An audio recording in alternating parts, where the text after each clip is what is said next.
All you do is you prepare as thoroughly as you can. The guys play their asses off. Playoffs? Talk about playoffs? You kidding me? Playoffs? I just hope we can win a game. Another game. Listen, we're talking about practice. Not a game, not a game, not a game. We're talking about practice. That you probably won't say it again. I bet I do. Okay. Chris? If you want to crown them, you crown their ass. But they are who we thought they were. And we let them up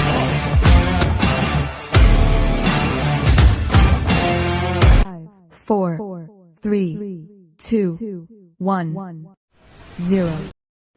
Hey, SKOL brothers and SKOL sisters. This is SKOL RantZ, and I brought the magic Kirk minivan. I want to say school bus, but Kirk's magic minivan on the show, Dakota Rose. How the hell are you? I'm good. You know, I'm all fixed up from that ding a couple of years ago, so we're rocking and rolling and hopefully staying in Minnesota. I don't want to go to Atlanta. This is the new improved minivan or conversion van. I don't know the difference, but apparently there is one, and we got her right on stage here. Anyways, hey, tell us how you became a Viking fan. You can tell me you said something about it a little bit earlier, where you're from and how you moved around, but go ahead into that. Tell me all about it. Yeah, so unlike what has been going around Twitter the last couple of days, I did not start off as a Vikings fan because of Kirk Cousins. I'm putting those rumors to rest now. My family way back when actually landed in Minnesota, and even though we eventually on the Mayflower. Exactly, yeah. And even though we eventually migrated to California, that Minnesota niceness and whatnot has stuck with us. So my dad was a Minnesota Vikings fan. I, because of that, became a Minnesota Vikings fan, and we considered Randy Moss my man when he was drafted because I was like the good luck charm that brought him to the Vikings. So I've been a Minnesota Vikings fan since March 4th, 1998. Don't plan on leaving. So. And the next segment is we're going to talk about Gavin Newsom. No, I'm kidding. Anyways, we got there's a lot of Viking fans that I interact with. I have YouTube channels. SK, Sean Kenner, and SKOL State of Mind, all in California. And we've had on my channel Alexander Masson's dad, who's friends with Sean Kenner, on the show 3 times, in fact, are on the channel. So yeah, there's a lot of California fans. Funny how there's New York fans too, and the number one reason I talk to people in your like age range, it's always Randy Moss brought me to become a Vikings fan. My last show was a guy who grew up in the Chicago area, or no, the Quad Cities. I think he said Rockland or something in Illinois, and he has a Minnesota connection, but he grew up in the Illinois. And Randy Moss, this is SKOL Doc. You see him on Twitter. Oh yeah, most likely. Here's my last interview. If you want to see, we talked about Kirk Cousins' ankle and the recovery process, and I posted that this morning. This will appear on Thursday morning. That was on Wednesday morning, but he Randy Moss, and then he said Adrian Peterson kept him a Vikings fan. So what's your best fondest memory of the Minnesota Vikings? I mean, there's so many to choose from. Growing up, I was also a Notre Dame fan, so obviously we got so much alike. We got so much alike. Oh my god, I rode in the elevator with Lou Holtz, in South Carolina. I am at the elevator. It opens up. Lou fucking Holtz standing right there. I had to go through his office to work for Daktronics, the video scoreboards. They did Minneapolis. Yeah. And I had to go through his ceiling of his office in like a side room to get to the scoreboard above the stadium. And that's the stadium that was appeared in The Program. If you ever remember that movie, The Program, that was filmed there. So I'm up on that top of the building. If you ever watch Program again, that's me. I'm behind the scoreboard fixing it. But that was Daktronics' first video scoreboard. But I Lou Holtz right there. I was dumbfounded. I didn't say a single word, and I made no eye contact. I just got in and just stood there. Lou Holtz. I was like, I don't know how old I was, 26 years old at the time. Yeah. That was, Yeah, that was half my life ago, which is crazy. Yeah, if I were to ever meet Kyle Rudolph, that would be me because that was like one of the most defining moments. He got drafted by the Minnesota Vikings. We threw a party in my house. Like we were so excited. He was the first player that I bought like with my adult money. I bought the jersey for, and then later that week I found out he went to the Giants. Either that or I was very lucky when I lived in Minnesota. I worked for Best Buy, and I'm sure many people know Best Buy's headquarters is in Minnesota, and I got selected to work as a shift manager for this really cool thing we were doing at Mall of America. And so during the Super Bowl, I should add. And so I get there, it's my first day. I'm all excited to like represent my company. And I get down to where like the rotunda where we're doing our thing. And my boss goes, "You need to come here right now and come to the other side." And I'm like, okay, like, am I in trouble? Am I about to get fired? Like, first day, I'm getting fired from this thing. Go around the corner. Stephon Diggs, 2 weeks after he caught the Minneapolis Miracle, is standing right there. And she goes, get in line, because she knew I was a big Vikings fan. So I was the last person to get to see him. And so I walk up and I'm like, dude, amazing catch. He was like, thank you. Like, you have no idea how much that means to me. And he like gave such a good hug. And we just like sat there talking for a good like 5 minutes. Probably one of my favorite memories being. And then he put out a cryptic tweet. Yeah, and then it was all because of me. I'm sorry, guys. Wait, what did? Yeah, he left because of it. Yeah. No, but thank you because Justin Jefferson came to us. But well, right. wait. Speaking of Kyle Rudolph, you being a big fan of him, and I was a big fan coming in. I really liked him. And we'll get into the guy that's over your right shoulder in a little bit. But you were one of like 2 Kirk fans I've had on the show in 2 weeks. Everybody else has been a move on from Kirk guy. They're okay with him or like him or hate him. There's a couple of them, but so this is new ground for me. Lately, I haven't had too many Kirk fans on my show, but Kyle Rudolph famously thanked all these quarterbacks that helped him along the way and left out Kirk Cousins. What'd you think of that? And later, he announced his retirement. Kirk and him like are chummy again. But what'd you think of that when he left? I thought it was really interesting, especially because it was a little on the heels of everyone saying that the reason that Stephon Diggs left was because of Kirk Cousins. So I can't help but wonder if it's like he avoided saying anything about Kirk to avoid like any people being like, oh, well, he had to say that because of Stephon Diggs or something, or if it was just what else is he gonna say? Right, like that's my favorite. It's one of my biggest pet peeves when people say, what else is he gonna say? Like, not that he loves him and he wants to stay 100%. No, yeah, right.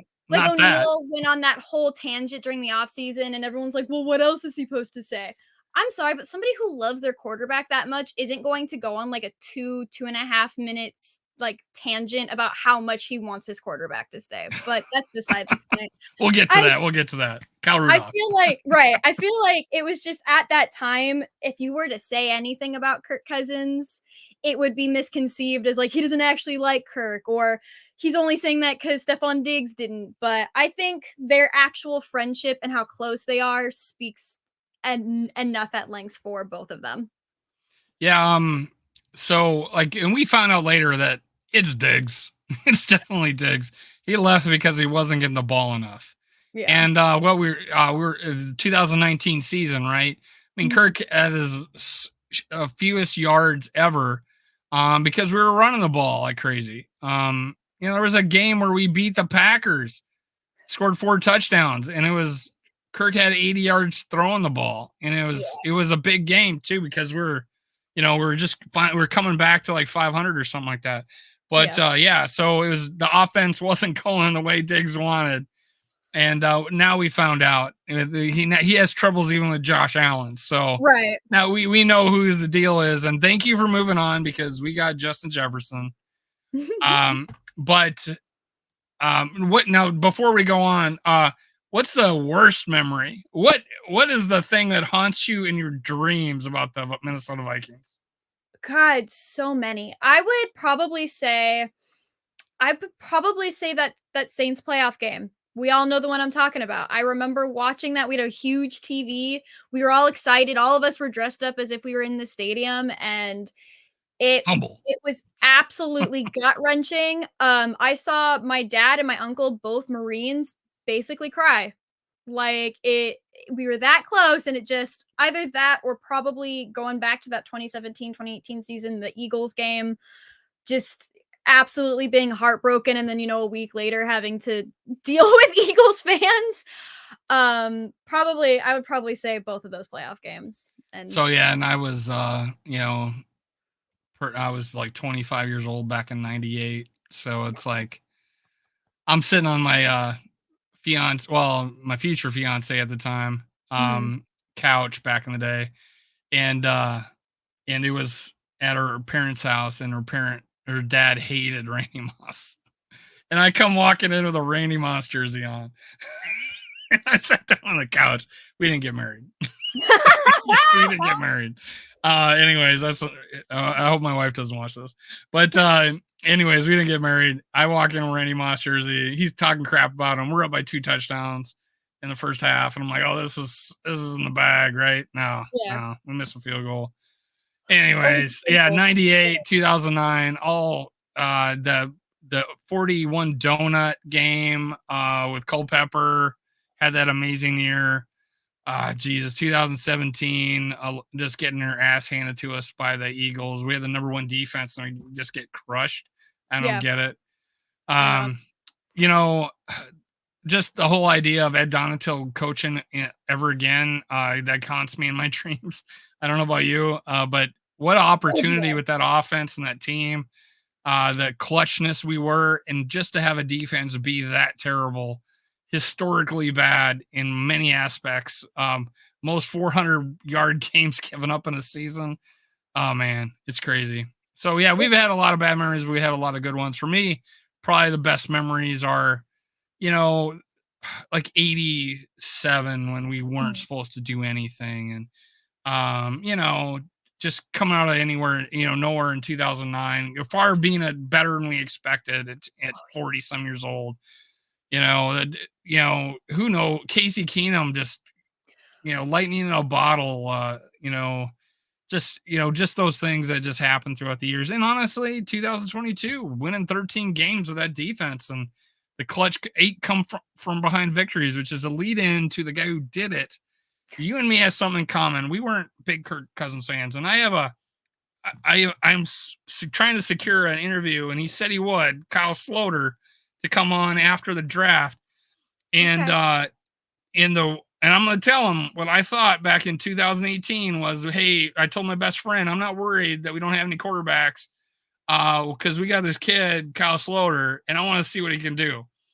And then we get Kirk Cousins. I'm like, all right, hey, at least we're trying. At least we're like going to get the biggest free agent quarterback in history, right? That was what it was billed at. I'm like, holy shit, we got him, and we paid $6 million less. But I'm like, okay. And the 2018 was a disaster. DeFilippo, quarterback.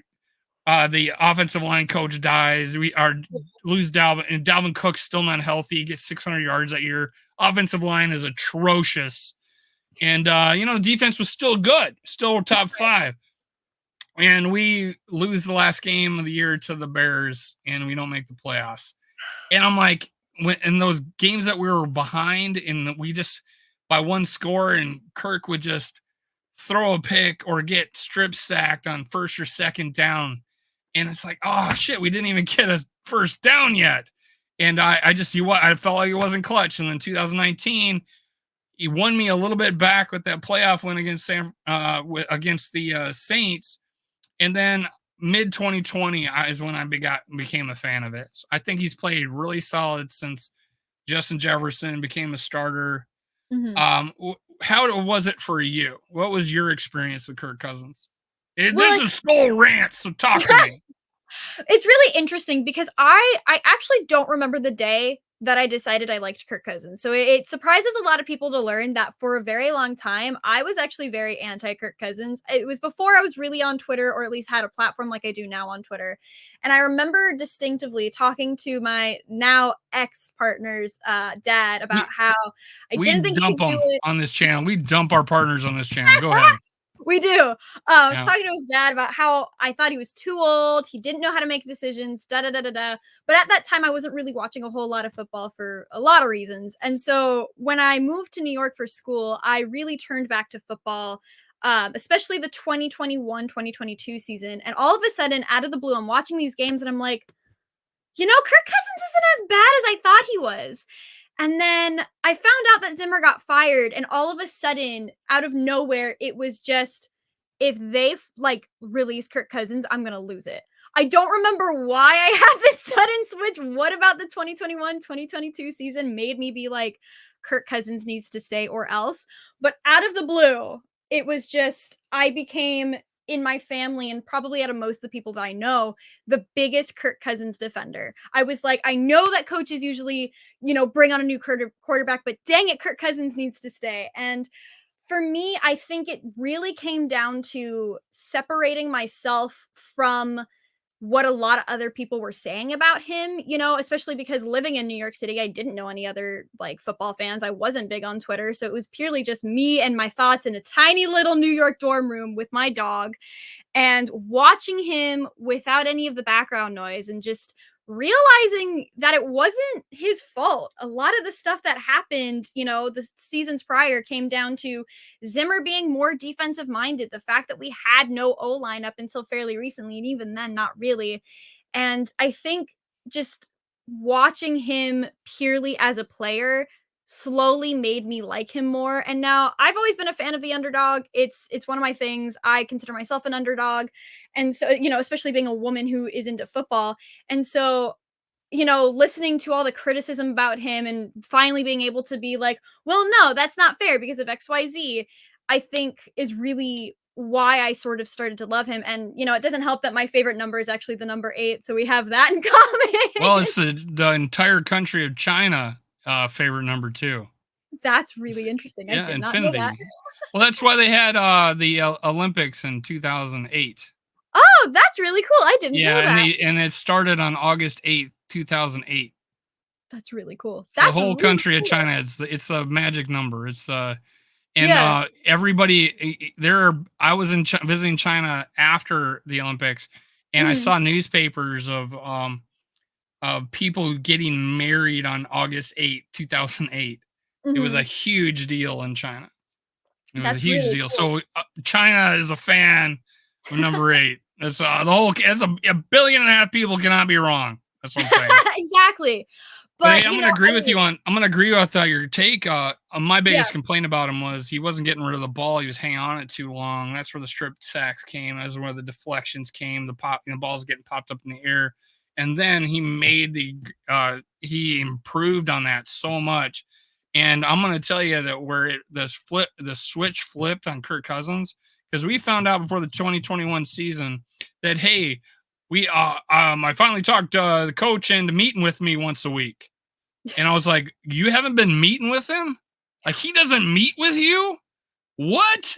This is year 4. I know. And then Bears game, he grabs, we're playing so conservative. And finally, the whole idea about Kirk Cousins, it's turning into my rant. I'm going to turn into my rant. The whole thing about Kirk Cousins being, he's just a garbage time quarterback. Well, no, that's when they actually let him throw the ball, right? And he's successful at it. And they let him go down. He gets down there, field goal range, kicks the ball, scores, win the game. Greg Joseph gets carried out the field. And he goes over to the coach and starts shaking him, and and hits him in the chest. And then Zimmer gets pissed, hits him back, and that's my favorite GIF on Twitter. And I posted that in a rant about how the 49ers game this year was a best game ever, and I'm like, and you haven't been watching his games. And I got 1.5 million views on that with the gif of him shaking Zimmer. And then I'm like, I need to get monetized. Let me get the blue check. Like, let's do it. Let's go. And so yeah, that got me monetized. But yeah, I was like, shit. That was when it took off for me. 2021 was like, holy crap. He won I think he won the team back. I felt like it became his team at that point. And they fired Zimmer, fired Spielman, and he was still there. Then they win 13 games with the 31st ranked defense. And it was like, guys, are you guys watching this? Are you guys watching this? That's what I was thinking the whole time.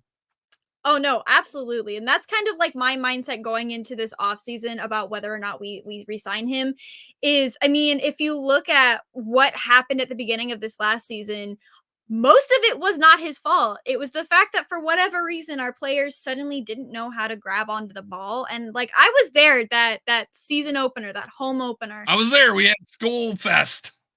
Yeah, right.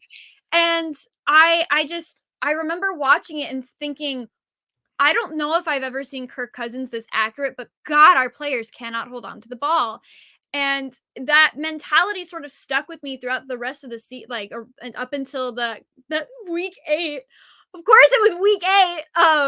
But it's just, like that. Man, that you have a range. You are an actress. You are. I know. But it was just that week 8.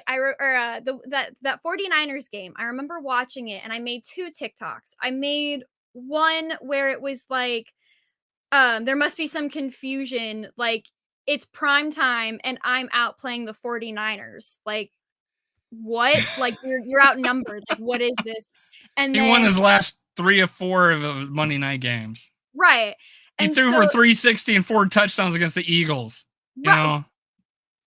But he sucks in prime time. No, and he then sucks in prime time. Yeah. Like, I gained quite a lot of views on TikTok for that 49ers game, posting a lot about like how well he did, because people were like, well, Kirk Cousins. And I'm like, no, like, case in point right here, you have no argument against him. Goodbye. And then that stupid Green Bay Packers game. The kids call it sort of like their Roman Empire, things that they're obsessed with that they'll continue to think about for the rest of their lives. For me, it's World War II. Yeah.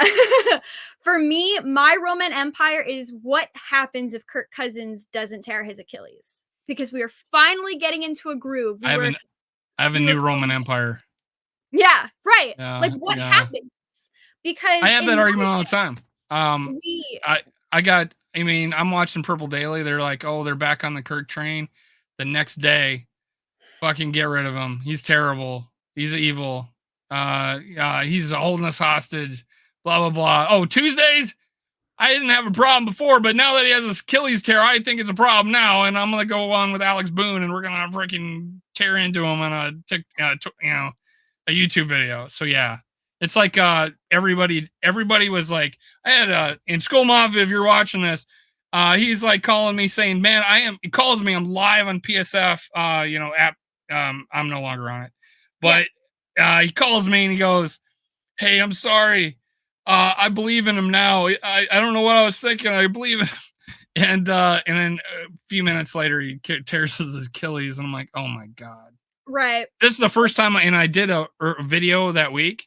This is the first video I ever did that I stated Kirk Cousins, this is after the 49ers game, is an MVP candidate. And boom, tears his Achilles. And it was all set up because last year when we played the Packers in Lambeau, we were slipping and slide, and no one was wearing the screw-in cleats, and O'Neal was, and he tore his Achilles. He had a partial tear, and then next year Kirk Cousins literally rips his in half, and oh God, that was devastating. I don't know about you, but my heart sunk, man. I actually cried. I was watching it here with my grandparents, and I actually cried. I had to go to my room. And I had to cry. And that was before I only had this Kirk Cousins poster. I didn't have this one yet. But I was wearing my my primetime purple Kirk Cousins jersey. I went into my room and I cried. And for the rest of the season, that was the jersey that I would wear. up until the Josh Dobbs mania. Then for the Raiders game, I wore my Josh Dobbs jersey, but never again after that. But I cried because, like I said, I see a lot of myself in Kirk Cousins. The quote that he said in Quarterback, if my critics saw me walking on water, they'd say it's because I don't know how to swim. I think about that kind of daily. Margaret Thatcher. Yeah. No. And I actually, or was that hold it? No, was that it was Margaret Thatcher? Margaret Thatcher. Yeah, it was. It was Margaret Thatcher. I put "you like that" on my graduation cap when I graduated this June. I put "you like that" in a picture of Kirk Cousins with like sparkles on it. So it's safe to say that I love Kirk Cousins. I have a t-shirt that I should have worn for this. That's like one of those vintage shirts. It was very similar to the one that JJ wore actually, but it's just, to me, it's really funny. And like, this might go into like something else that you want to ask me. It's really funny how he has said with his own words, it is not about the money. It is about where I end up. And now everybody and their mom all of a sudden is like, he never wanted a hometown discount. He never wanted a hometown discount. When he was in Washington, he didn't want to stay there. And it's like, why would he have wanted to stay in Washington when nobody respected him? His teammates didn't respect him. The media didn't respect him. Most of the coaching staff didn't care about him. He comes to Minnesota, redeems himself, and now he is their captain. He is their leader. We saw it after he went down, how hard it hit, how motivated they were. And so for me, people being like, it's always been about the money. No, it's always been about the circumstance. He's finally in a circumstance where it's evident that people want him around. And so I think with all of these rumors about how much he could potentially get, people are willing to word that into what he wants to get. And I think wording in this context is very, very important. And personally, even last season before all of this, I am not somebody that during the off season holds any validity, holds any value or anything to a lot of the rumors unless they come specifically from the team, specifically from somebody who is trusted that has actual sources. Whether or not they're named, that's not my issue, but whether in the past that we have trusted them or even from the players themselves. And so You got a good reputation, right? Like exactly. He's at Bennett. So and one of those me, things is like a local guy, someone could have, break news, right? But but if nobody else picks it up and puts their name on it, I'm like, it's like the Charlie Walters thing. JJ is gonna get, they're looking at trading him, and Kirk wants 2 years, $90 million. And then I'm like, where is it? Oh, it's behind a paywall in a Twins article, and a paywall behind in a Timberwolves article. I'm like, what? And this guy hasn't tweeted in 2 years. And I'm like, and these other people are tweeting him as a source. And I'm like, it was his thoughts, and you're tweeting it like it's real news. Oh my God. It's like, are you guys bored or something? I think, and I said this on my live show, which would appear yesterday as this being televised, that the Vikings are a steel trap. They're a steel trap. These guys don't know what to say. Mike Florio last year posted or talked that the Vikings in April of last year, the Vikings in the San Francisco were trying to create a framework for a trade. I heard nothing about that ever, that was happening in the offseason last year. I went back and looked at old tweets, and I was looking like Pro Football Talk Cousins, and I found that article, and I'm like, a week ago, he posts that KOC is positive that we're heading in the right direction for a contract. He posted that a week ago. And now tell me what you think of what Mike Florio is saying about Kirk Cousins. So I first and foremost want to say that I hold every rumor that comes out of anyone's mouth right now with a grain of salt. And that includes that local beat guy who was like, the Falcons really want him, but then he went back and was like, I didn't talk to anybody in the Falcons. I think Mike Florio ran with that. I think he heard that and he ran with it, because now him going around saying that it looks like Kirk Cousins is looking for housing in Atlanta. First of all, Atlanta can't even tamper with him until I believe it's the 13th. So where are you getting that? Second of all, the fact that people were like, that doesn't make sense because they can't tamper with him until the 13th. And he goes on a tangent being like, my sources are very credible. Players, listen to me. To me, that tells me everything I need to. I have been an actor. Thou doth protest too much. Exactly. I've been an actor for a very long Hamlet, time. Shakespeare. There you Right. And if I know better than anybody that if somebody starts getting defensive, it's because they do not have the facts, they do not have the work to defend them. They haven't done the actual work to defend themselves. People who have done the work, people who are willing to take criticism and know that they might not be the best, are willing to be like, I can't say my sources because, that is like part of being a reporter is keeping my sources anonymous if they so choose. But I believe But we me, found out his sources. Right, on the exactly. Pat McAfee show, he says, my loyal readers. Oh, that's right. Yep. My loyal I readers give me about it. information and I vet it through people in the know. Well, and it's like, who's Quote telling unquote. you that they're selling their house? His son? His 10-year-old son, Cooper? Which, first of all, please do not be Is he reaching out to 10? someone like Cooper. So weird. And then on top of that, it's like, I don't know if Mike Florio is familiar with Eagan, Minnesota. I'm pretty familiar.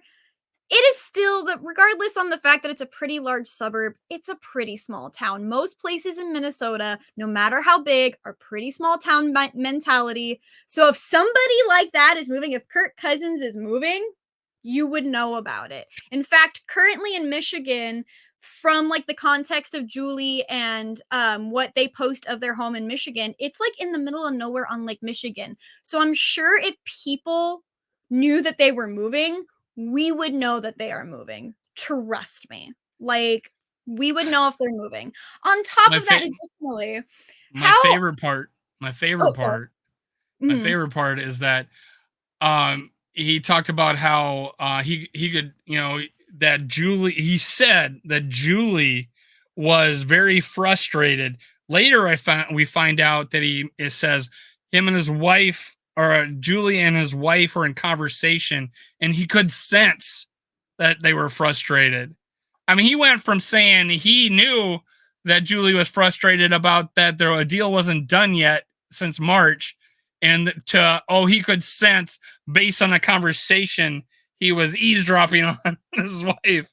I'm like, now he has the sixth sense and he knows what Julie Cousins is thinking. He knows. Not to mention that he knows, and I'm going to put that on air. I'm going to put that shit on air. Which, like, if he was in court, that would be hearsay. You wouldn't be able to, even say anything on that. My other thing, too, is that how are we going to go from him reporting that JJ wants to be traded and all of us being like, we've never trusted Mike Florio, to Kirk Cousins wants to move, and everyone's like, oh, yep, I believe that. What? Somebody said, well, the wording on this one is different. That has nothing to do with anything. And I'm not using what Mike Florio is saying as proof that Kirk Cousins is staying. If we want to talk about proof that on whether or not Kirk Cousins is staying, we need to look, in my opinion, specifically at Kevin O'Connell's change of language in regards to the Kirk Cousins situation, because at the beginning of the week, last week for the combine, he was positive, it was sounding good, and then all of a sudden, 100% want to keep him. It was actually the day before. It was 100% I want to keep him, and he was saying it to Rich Eisen. No, it was saying it to Florio. He asked him if he want to keep him. 100% want to keep him, and he also said he's one of the biggest reasons I came to. Of course, he was coming to get bringing his own guy, anyone Cousins, but no, he literally says one of the big reasons I came, and then goes on to say, I think we'll get a deal done. And then the next day he doesn't talk about it. He talks about Kirk's is a process guy. He's different. He's talking about different stuff and not how much he wants to keep him. But anyways, yeah, go ahead with that. So, I mean, there are really two different angles on that. I have talked in depth on Vikes Now about wording, specifically when the rumor about guaranteed money for both JJ and Kirk happened within 24 hours of one another. I found that personally really suspicious. And it's no secret that JJ does want Kirk Cousins to stay. I know that there's a rumor floating around right now that stop you there. Florio says Kirk staying has zero to do. Zero or nothing to do with Justin signing. Nothing to do with it. Like, if I Kirk don't know how signs, they did it that. doesn't matter. He would have signed anyways. No, I think actually that would speed things up. But continue. Because why wouldn't we have done why wouldn't JJ be re-signed already? That's my thing. Like, Kevin O'Connell and Kwesi have said nothing but positive things in regards to re-signing JJ, especially at the end of the year conference. They talked about how it was almost a done deal, that it was close to being a done deal. If it was close to being a done deal in January, why is it now that we're at the beginning of March, it's not a done deal? To me, I think it has a lot to do with this guy right here, especially now that we're seeing Mike Evans get the money that he's getting. Why wasn't JJ the next day being like, look at all my money? Usually big time receivers wait for the number one guy, like big time the position guy, the edge rushers, a receiver. They usually wait for the number one guy to get their money, and then they all start falling like dominoes. Mike Evans gets a deal before JJ does. It's weird. It's Yeah, very it is a little weird, especially with the cap increase. And again, like, looking at the verbiage of Kevin O'Connell and Kwesi, it's just, to me, why would there be holdup? And now I know a lot of people are saying, well, if they didn't re-sign Kirk, why would they re-sign him last year? We have specific verbiage from last offseason from Kwesi saying, we will see how this season plays out. They wanted to give him a prove it to us season last season. And before his Achilles, he did prove it. He did prove, like, hey, I am here to stay. And I think even after his Achilles, with the way that everybody was like, Kirk Cousins is our leader, we're doing this for Kirk, to me, proves it enough. Now, I don't know if Kevin O'Connell's change in verbiage is because something is happening with Kirk and the contract on their end. I don't know if it might be because of now all the verbiage coming from Atlanta, supposedly, that they really want him, if they're trying to hold the cards close to their chest, if they are giving up. But I feel like if the Vikings were giving up on Kirk Cousins, we would know about it. I feel like there would be harder evidence that we knew about it, but I don't think there is. I think all people are grasping at are what Kirk Cousins is projected to sign at, and people taking that and being like, he wants this money, and the Mike Florio rumors, which he's asking for 51 million. Yeah. Like, that's his projection. He's taking that's one guy's thought process. Yeah. Which is the other thing. Like, how are people going to forget the fact that Kirk Cousins has taken pay cuts in the past to stay with the Vikings? He even offered last season. He's taking less money. Right. So this is where do you think of this? Like, Kirk Cousins is a master negotiator, and he's all about the money. He short 3-year contract, took $6 million less than with New York. If he's all about the money, he takes a bigger paycheck. Both states have state income tax. Then now the second contract, 2 years, that was more, 33 million. So that was a little more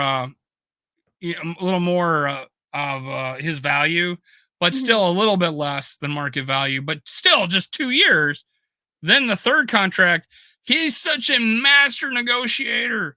He's the Hall of Fame negotiator that he got a 1-year deal. Right. That's put him at the 15th ranked quarterback in the league as far as average contract value.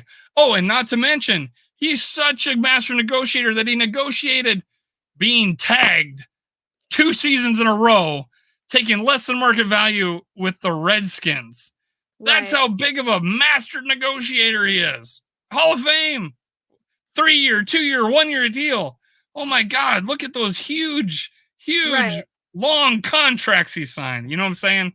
So it's just silly talk. And I hate when it drives me nuts that people say that, because 35 million, last year, people were talking about how crappy Kirk Cousins, or that when he signed that extension before it, how much money hungry, all about himself.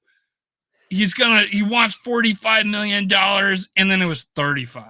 Right. And everybody's like, oh, fully guaranteed, no trade clause. Oh my God, he's master negotiator. They went from he's making 10 million less to complaining about that there was a no trade clause on it. Oh my God, come on.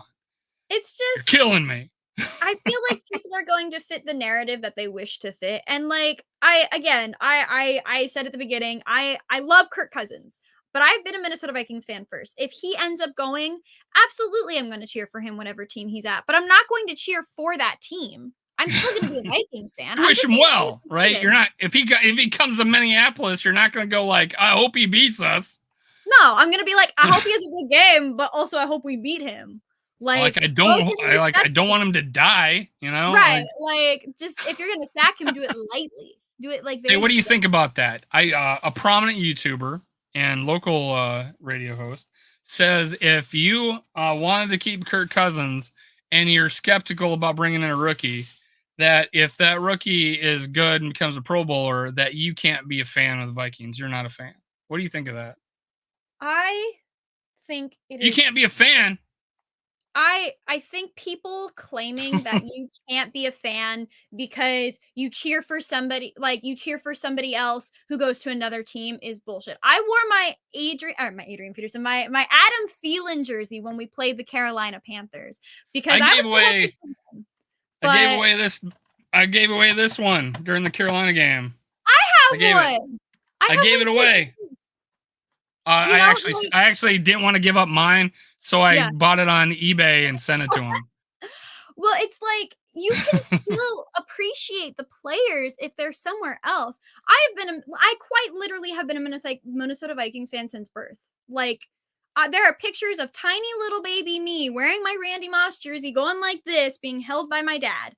Like, that's great. Do you honest to God think that I'm gonna jump ship just because I don't want Drake May? I don't want Penix Jr. I don't want Caleb Williams for a number of reasons because he's going to the Bears and I don't want to, halt the Bears from 7 million more years of growth. But I don't want to get Marvin Harrison Jr. So that's I don't it's just to me, anytime anybody tells me I can't be blank because of blank, I personally just want to laugh. And like that's not just coming from a Minnesota Vikings standpoint, having been someone who has been here through the ups and downs of the last, 26 years, at least 26 years as of Monday. It is something that is so rooted in football in general. You can't be a football fan because you're a girl. You can't be a football fan because you like doing your makeup. You can't be a football fan because of XYZ. You only like football because of your dad. You only like football because the players are hot. To me, anytime somebody tells me that I can't be something because of something else, it just makes me want to do it more. You're telling me I can't be a Vikings fan because Kirk Cousins goes to the Atlanta Falcons? Fine, I'll get another Vikings tattoo because the first one clearly doesn't prove it enough for you. Oh, I can't be a football fan because I only think the players are hot. Well, let me list the 53-man roster of the Minnesota Vikings from memory. I can't like the Minnesota Vikings because my dad likes the Minnesota Vikings. My father has started going on hikes on Sundays because after Matthew Stafford won the Super Bowl, he gave up all hope. Me, I stayed put. I went to a sports bar that I knew nobody at on Sundays just to watch Vikings game. Me, a single woman by myself in a predominantly male bar where men are drinking. I took that risk to go and look watch at that chick. She likes football. Right. I went to US Bank Stadium twice on crutches. That's how much I love the Minnesota Vikings. I don't have to prove that I love this team because you think that I'm going to jump ship when this guy right here goes to another team. I will walk US Bank Stadium again on crutches. It's not fun. It's really hard. I will name the 53-man roster again, but I don't have to prove to you that I like the Minnesota Vikings. Do you ever get like dickhead guys saying, "Hey, name me 10 Vikings"? All the time. And then I list them the 53-man roster because I can do it from memory at this point. I get people all the time on TikTok. I actually had to post you just want clout because you're a pick-me girl. Right. I have people constantly in my DMs being like, "Oh, you like football? That's really hot. Like we should go out." Or like, "You like football? That's so I get the cute." same DMs. I get the same DMs from chicks. But it's like, no, like just because I like football, I'm not fishing for dudes, right. like it's insulting. I don't know. It's just to me, it's like football has always been a way that I connect with my family. You know, I'm the oldest grandchild, I'm the oldest niece, I'm the oldest cousin, and my dad is the oldest of 5 boys. And that is what they would do on Saturdays and Sundays. They would watch football. So of course I'm going to watch football. I grew up on a Marine Corps base. You know what everyone does on their off days? They watch football. Of course I'm going to watch football. I love football, and I don't have to prove that I love This football is to great. anybody. This is great. I got my fanhood question one time, and I was Yeah. like, by a guy that's 20 years younger than me, and I'm Mhm. like, dude, my dad was on a ventilator, and my family draped him in a Vikings blanket, and we watched us lose to the fucking Eagles with Donovan McNabb, and when we did that while my dad was we played the game so you could hear it, Yeah. if he was there still, and I'm like, don't effing ever question whether or not I'm a Vikings fan. I just want to go off right It's through that's where I get the Purple Hulk from. That's where I get right. the Purple Hulk from. It's just, to me, our fan base loves to do this thing where it's like, if you like XYZ player, you're not a true Minnesota Vikings fan. And to me, it's like, Right. You don't know we go ball. through, If you right. like him, you don't know ball. We go through so much pain as Minnesota Vikings fan. And there are people who are like, don't say we're cursed. We just, things happen. I'm like, no, we're cursed. I'm going to believe we're cursed. I don't know. But We're at least a minimum unlucky. exactly. Well, I mean, there's actually like a statistic somewhere that says that we are. Yeah, but we're the most unluckiest team by a ways, like double this past right. year. This guy has this, Like we suffer enough.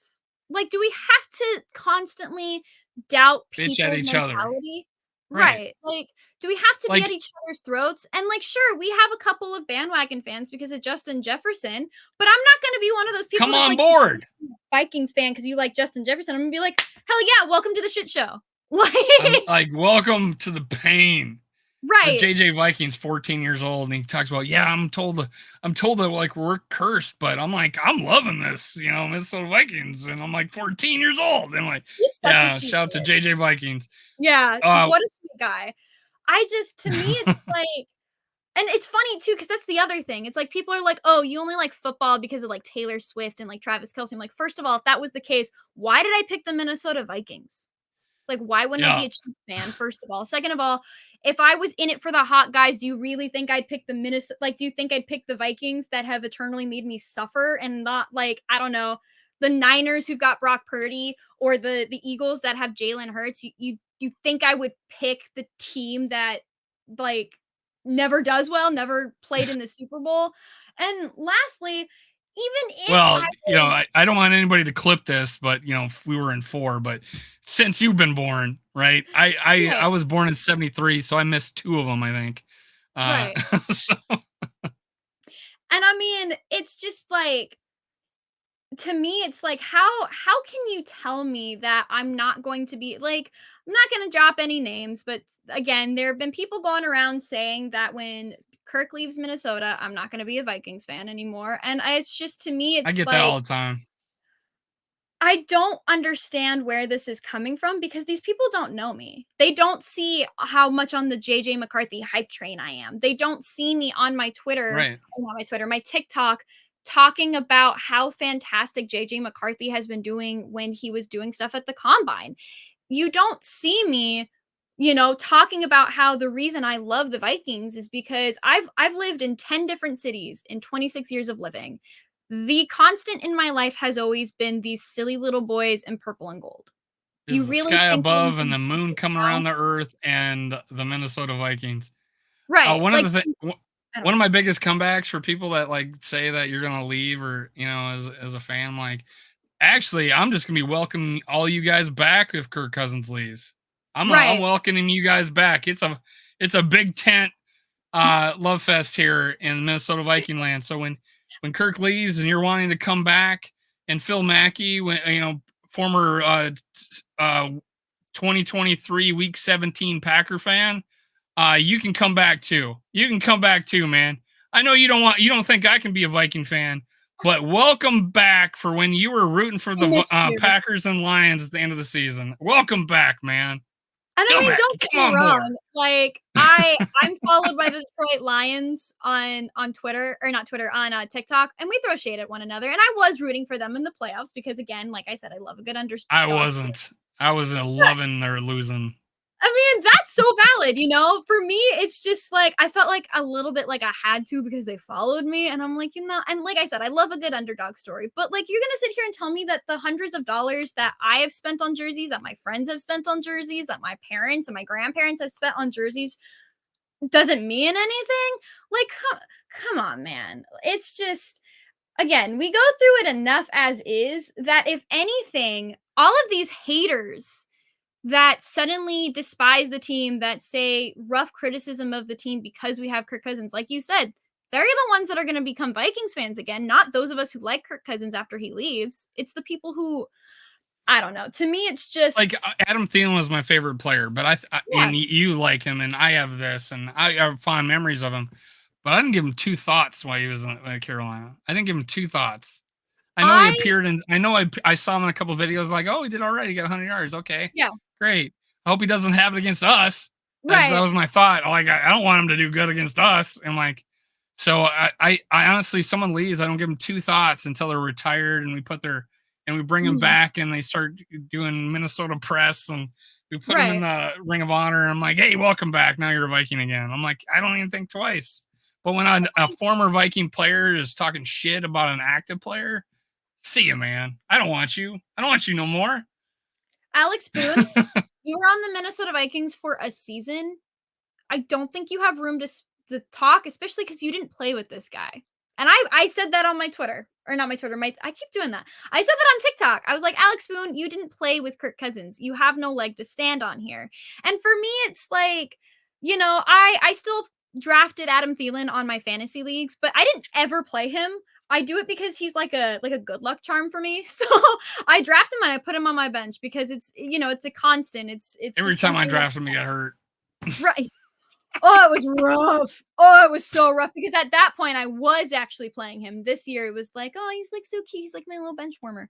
But it's just, I think people like to dictate how people want to be fans, and that's fine. If like you feel like you don't have any control in your life, you do what you need to do to cope. Like, I get that. I rewatch my favorite TV shows when I don't know what to do with my life. I rewatch like hype videos from this like last seasons if I'm sad. But at the end of the day, we are all Vikings fans. We are all on this love boat together, minus the actual scandal. I think we just need to take a second, take a breather, and acknowledge that we're all here for one another. And I love as somebody who lives in Minnesota, and somebody who lives in California, who flies out for games. One of my favorite things ever is when I go to the airport, when I go to LAX, I almost always will wear a Minnesota Vikings hoodie or something that says Vikings. Because 9 times out of 10 at LAX, I run into Vikings fans and we just get so excited to see one another. We're so excited. It's like, oh yeah, are you going? You're going to the whole. Oh yeah. Oh yeah. I did a skull chant. I did a mini skull chant in LAX one time. Like that is what it is like to be a Minnesota Vikings fan. You know, I think really truly Twitter brings the worst out of us. But when we're together, suddenly all that noise goes away, and suddenly it's just, we're Vikings fans. We're here for one another. We're here for the team. And that's why we have one of the highest rated atmospheres in the NFL. It's because great all of the criticisms, all of the noise and negativity goes out the window. Yeah, you don't feel it. You don't feel anything at the stadium. It's like right. It's all love, man. Honestly, it's like the what got me into YouTube is I'm sitting on Facebook fan pages and I'm like, it's so negative. It's like the worst in the world. And and then I'm starting to see the media is so negative. And I'm like, you know what? I'm going to do a podcast. And I didn't have video at the time. I was going to be on a radio show and I turned it down saying, I'm going to do this my own. And I go and do a podcast. My biggest video is Deshaun Watson coming to the Vikings.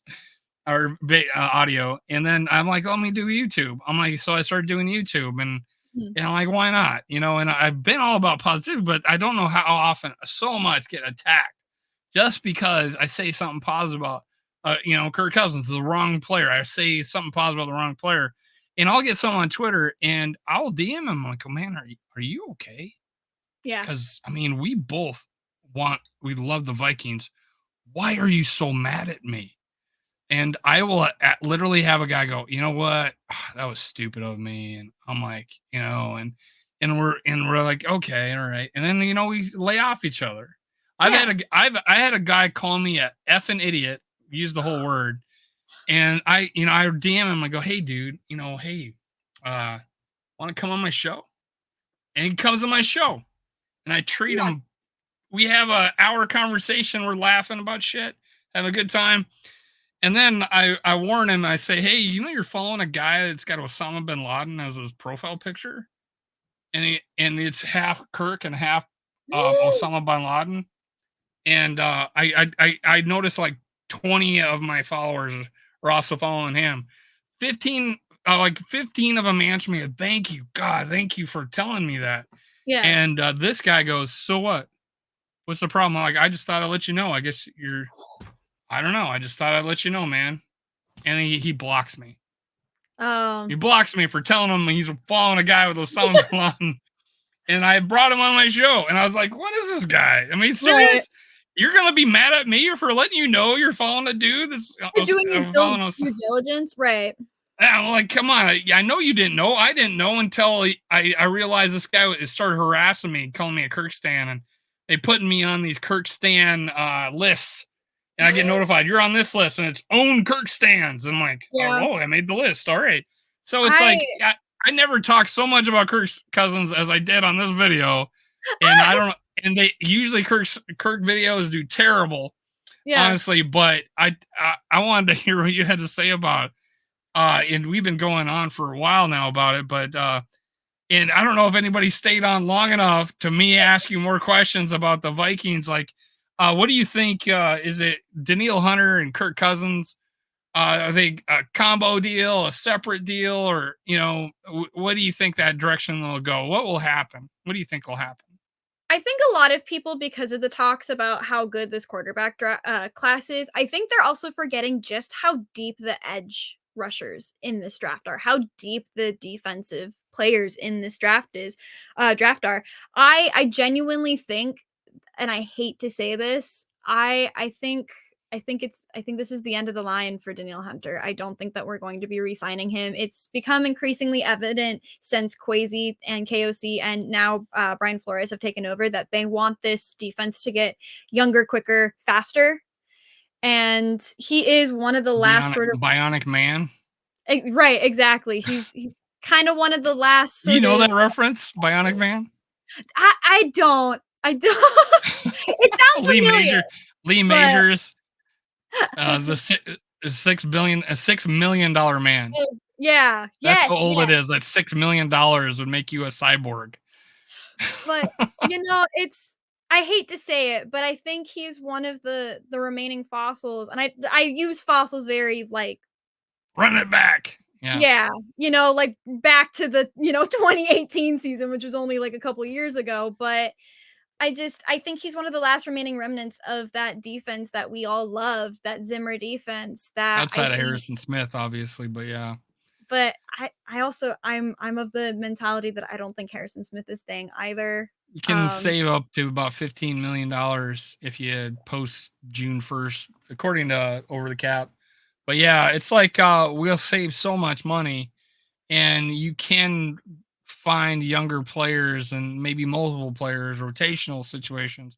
But it is scary that Davenport and Davenport, Danielle Hunter, and Wanham are all free agents, and those are our edge rushers. Yeah. So we got to find just more than one guy in the draft or more than one guy in free agency. What do you feel like our biggest holes are on defense? Obviously, it'll become edge rusher if those three guys leave. But if let's say we have two edge rushers, just tell me what you think about the defense. First of all, if we lose Josh Metellus, I might cry. I think he's become such a pivotal point in our defense Well, that he got extended this last offseason. Not this right. one, but the one before. But if he gets traded or anything, I'll lose it. I will. That is the breaking point for me. No, I'm just kidding. If we lose Josh, no, I think we focus on the guys that really truly made plays. You know, again, ignoring the rest, the Josh Metellus, the Cam Bynum, the Ivan Pace Juniors. But I think ultimately we need more cornerbacks. We just do. And I'm sorry. I said this on Vikes Now. I've said it on Twitter. I'm going to say it again. A Caleb Evans is not consistent enough for me to cut it as the cornerback of our defense. We need more cornerbacks. Do you see like a future for Andrew Booth Jr.? Like he started to get reps and he actually looked pretty decent. I do. I'm also not of the mentality that I think Lewis Cine is as big of a bust as everybody says that he is. I personally, I mean, you know, part of it is kind of that, like, to bring up Zimmer, you know, kind of like the Mike or Brian Flores kind of, I see him in practice every day as to why he got so few reps. But from what we have seen of Lewis Cine, I don't think he's as bad as people say he is. I think he's gonna be a good player. I think it's a trust thing, thing. And he started behind the 8 ball getting hurt, right? And then, you know, then guys like Metellus just stepped up and Bynum stepped up. I'm like, we didn't think Bynum was gonna be a big deal, did we? You know, I did. Sorry, she did. Well, yeah, quarterback. He gave up a quarterback rating over 100 in 2021, and it's like he's on the bubble. He's a nice little guy in spurts. No, man, the guy. He jumped up, man. He leaped up. Oh, absolutely. But you know, and then Metellus, they played good. So Lewis Cine was just behind people they trusted more. Maybe he may get a chance if we move on from Harrison Smith, and he's got I mean, if he's on defense, he's the fastest guy on the field. Right. Exactly. He's the fastest guy on the field. He runs a 4.3 something. So I feel like a lot of people, and this kind of goes into why I'm not entirely sold on the we need a rookie quarterback to start week 1 mentality.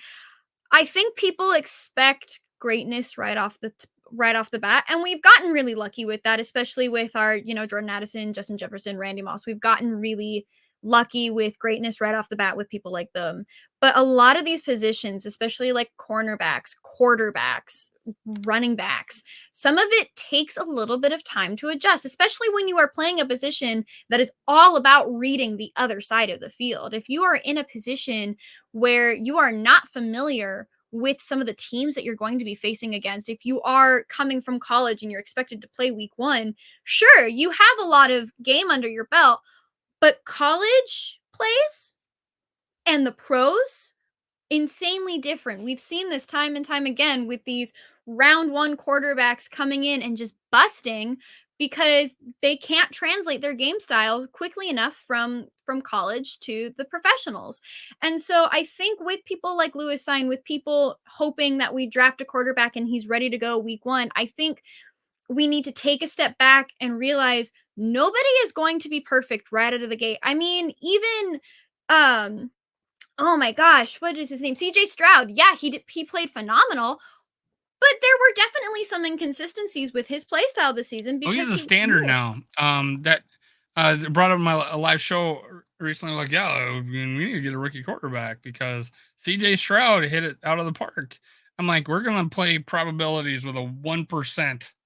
Right. Like the 1% of 1% that ever happened in the league. Even Peyton Manning set the NFL record for interceptions as a rookie. And it's like, holy shit, he threw 30 interceptions as a rookie.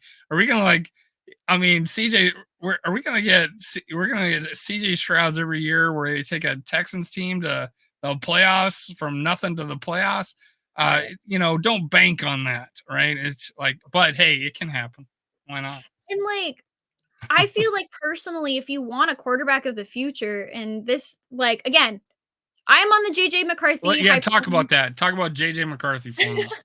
I love his play style. To me, you know who it resembles? You know who his play style resembles the most and who I think would be perfect to teach him? Gee, I wonder. No, but in all honesty, Well, I'm to be his play action ability, his his presence, his intelligence, that kind of thing. But that boy can scramble. He had a yeah. 6.88 three cone drill, was top 5 in the combine and 91 percentile in the history of quarterbacks. So he's a little bit different there. But yeah, I can see all the other things. Yeah, I can It's see just him. Jordan Love is so successful that you want to know why? Because he sat behind a quarterback who he is similar in style to. I can Get see that. Yeah. talk all the crap and whatever you want about Aaron Rodgers. Lord knows I do. Aaron Rodgers, prior to becoming whatever he has become, was a phenomenal teacher for Jordan Love. And we see that now. Again, Jordan Love even had some inconsistencies this season, but he ended up pulling it together and playing fairly similar to Aaron Rodgers. And I think people are more quick to ignore that because it's the Packers than they are to acknowledge that, hey, maybe they did something right. I mean, consider it. Brett Favre taught Aaron Rodgers, who is now teaching Jordan Love. And now I don't want to add to the hype train that Jordan Love is the next Hall of Fame quarterback for the Packers, but like, dang, they must be doing something right to have almost 3 in a row now. So maybe we re-sign somebody who was playing at Pat a Hall Mahomes of sat Fame. behind Alex Smith. Right. Tom Brady sat behind Bledsoe. Like maybe they're doing something right there. So, and like, I know that there are people who are saying, well, we could have these bridge quarterbacks. I'm sorry. Oh God, I want to puke every time I hear about these bridge quarterbacks are bringing up. I'm like, if we're gonna have anybody, if Kirk's gone and we're gonna have anybody, just let me have Nick Mullins do it, because he knows the offense like the back of his hand. Even probably, Right. it seemed like even better than Kirk Cousins. He just doesn't have the arm strength like Kirk has, Or the or the decision. decision ability. Yeah. Right. And it's like, if I can't do JJ McCarthy behind Russell Wilson. I just can't. I'm sorry. I can't do that. Yeah.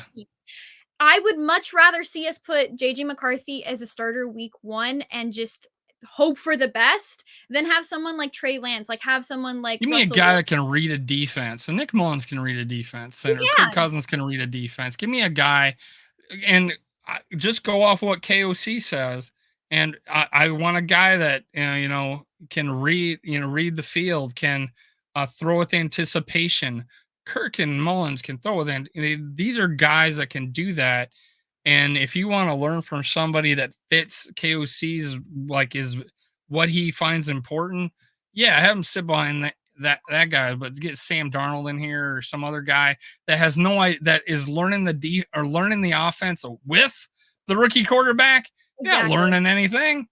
I mean, maybe a little, maybe some, how to be a pro, whatever. But he's not being taught anything, or he's not learning anything. But the quarterback room the Vikings had was collaborative. It was they got along, they worked together. Nick Mullins was Kirk Cousins' biggest fanboy. You could see him light up, and when he got a game ball, there's Nick Mullins over there. Oh, that's my Kirk. Yep. Yeah. It's like, it was a good quarterback room, and I think bringing in a guy to that quarterback room would be great for to sit for a year. Of course, I don't think Kirk wants 1 year. I think he wants 2 years. But yeah, that in lies the problem. That in lies the stalemate.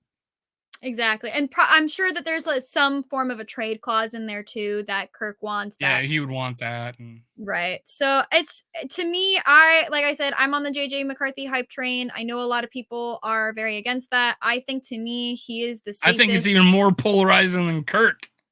Yeah. Oh yeah. Which Holy is very shit. interesting. But yeah, I'm on the JJ McCarthy hype train. I have gone on record to say that if the Vikings do end up drafting him, I will immediately be buying one of his jerseys. And that's I'm doing it. I was, even though I didn't know why the hell we signed Christian Ponder or drafted Christian Ponder. I was like, okay, he's a poor man's right-handed Steve Young is what I described him.